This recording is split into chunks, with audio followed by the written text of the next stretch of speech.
Hey, and welcome to the Toadstead. And welcome to the schizophrenic shop. And as you can see, it's really kind of living up to its name today. We're putting together a concrete form. We just repotted some seedlings, which are sitting over there. We're storing satsuma plants. Our project we're working on now, our brooder.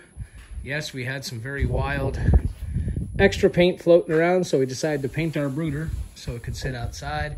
There's another project going on over there, but for right now, let's take a walk over here by the Kubota.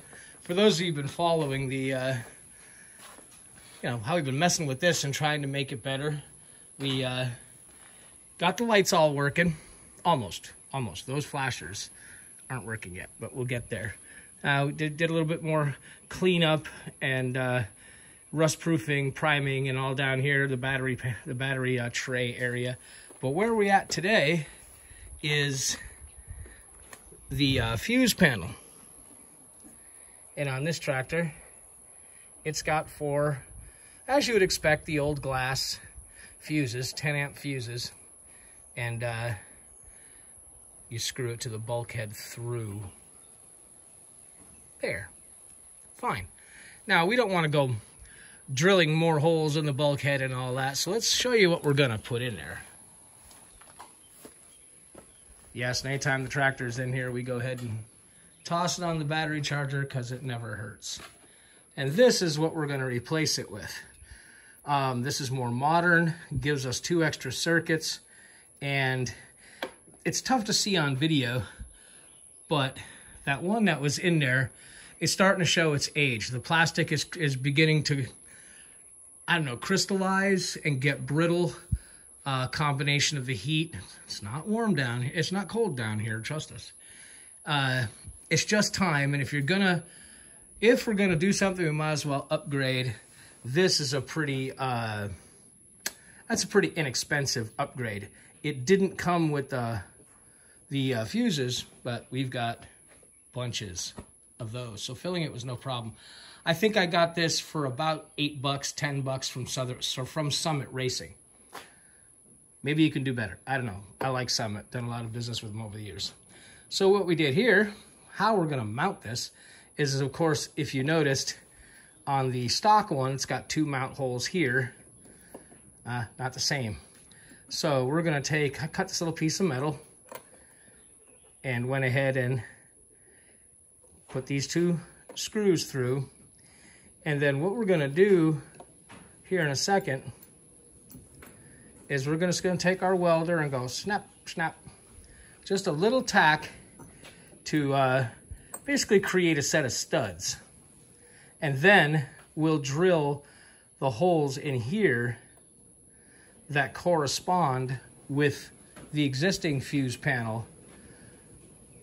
Get this all painted up with some decent paint for outdoors, and mount this to the firewall, then mount our new fuse panel to it, and then one by one we'll bring the circuits over. And when we're done, this will be in the same location. This one, I'll show you the cover later.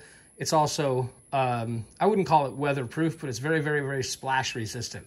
So everything should stay clean under there, as opposed to the way the one that's on there now gets dirty. So I got to put the camera down to go ahead and tack these, and we'll bring you back in a minute or so. Okay, our little piece is made here. And you can see we've just tacked those on the bottom. Got these screw holes made. Now, I don't have the two countersunk style screws this is going to need.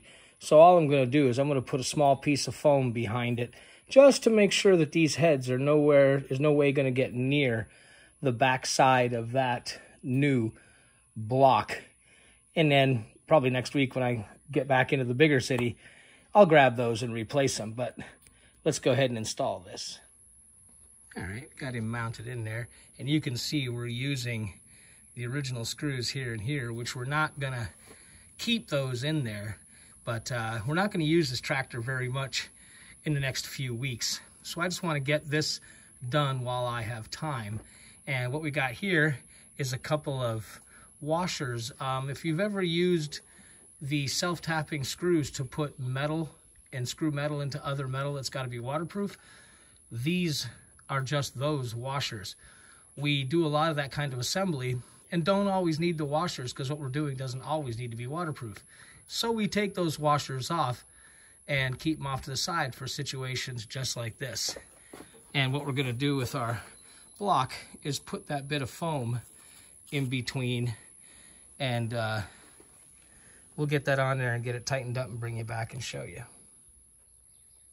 All right, now he's in there all nice and tight, and now it's just a matter, all of these are 10s.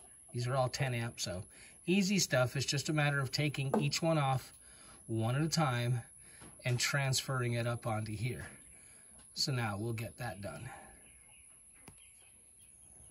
All right, now as you can see, it fits in there very, very well.